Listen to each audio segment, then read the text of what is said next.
Hey,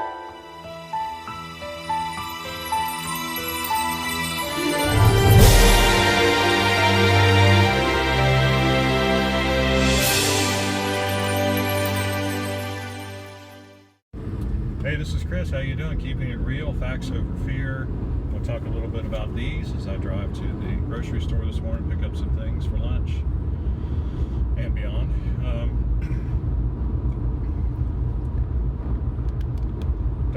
Of course, you know, I do the graphs, and I'm putting out another one of those today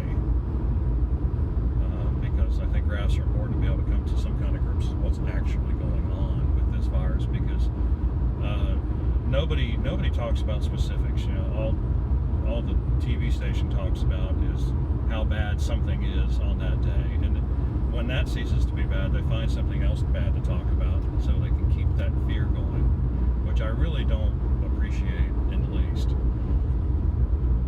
We're all adults here. Well, I assume most of the people who are listening to me are adults, and so, you know, you ought to be able to use your brain. You ought to be able to do what you know you need to do, and so that's the whole thing. If you don't have any real facts to base things on, then you kind of get uncertain. So we're going to be as certain as possible. So in regards to masks do not do anything for the main type of spread of COVID-19, which is airborne transmission. And when I say airborne transmission, I don't mean the videos where people are shown coughing and sneezing and their stuff's flying all over the room. Now, I think it is proper to think of droplet transmission as a subset of airborne transmission, but airborne transmission simply means that simply by the fact that you breathe, if you've got the virus is escaping from your body, it's going out into the environment. So I don't care what you do, it's going to get out there. Unless you're wearing an N95 mask, you're still going to emit 2% because it's only 98% efficient or effective. One of these, or any other kind of mask that's not designed to fit your face, that does not have a special filter on it, it's not going to stop airborne transmission. Even if you duct taped it to your face, it still would not, because the filter is not fine enough. We're talking about extremely small particles, and only an N95 mask has a filter that will filter out particles that are that small. And I think it's I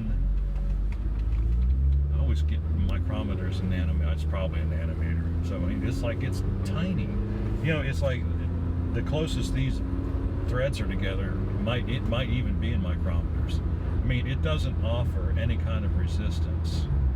And of course, this is just a cloth mask, which, you know, that's what everybody's been told to wear, right?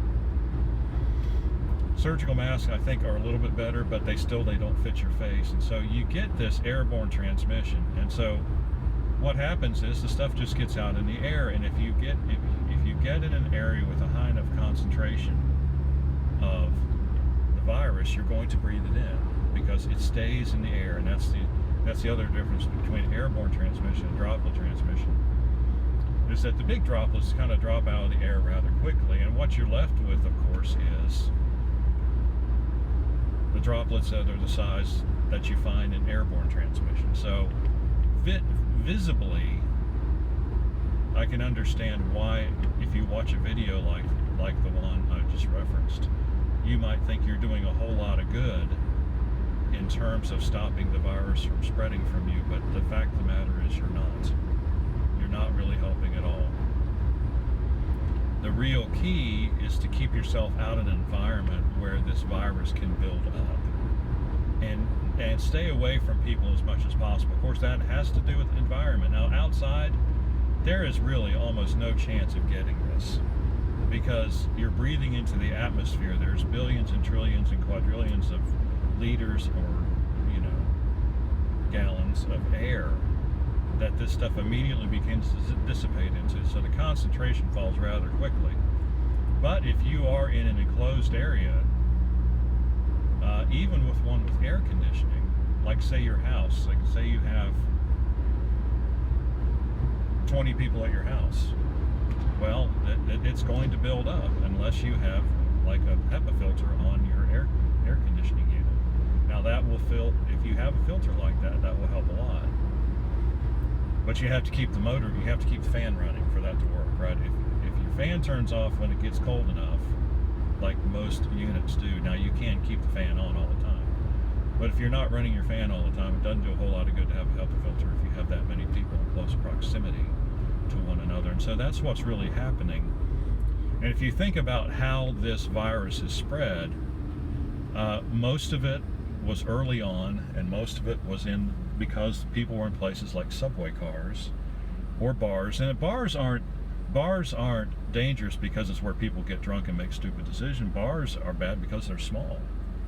I mean, they want to cram as many people into a bar as possible. So you get a lot of airborne transmission in a bar, unless they've got a really good air conditioner. You know, congregate care living facilities, you know, the whole thing, and hospitals, the whole thing. How many people can we cram in here to make the most amount of money? And I hate to be cynical about it, but it's not being cynical if you're telling the truth, or if it is true.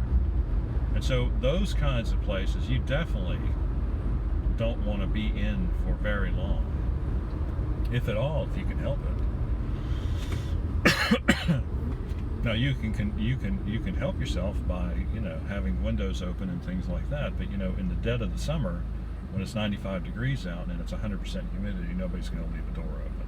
Nobody's going to leave a window open. Nobody's going to have a fan blowing in fresh air. So that's just kind of the way that is.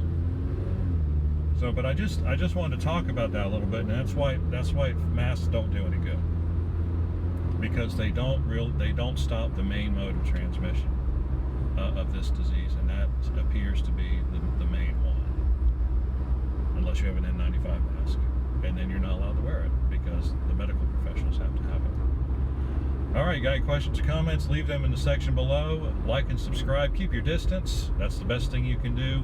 Avoid crowded indoor areas with poor ventilation. To me, that's like the number one thing. If you can avoid that, you are 10 steps ahead of everybody else. And be safe out there, all right? See you on the next video.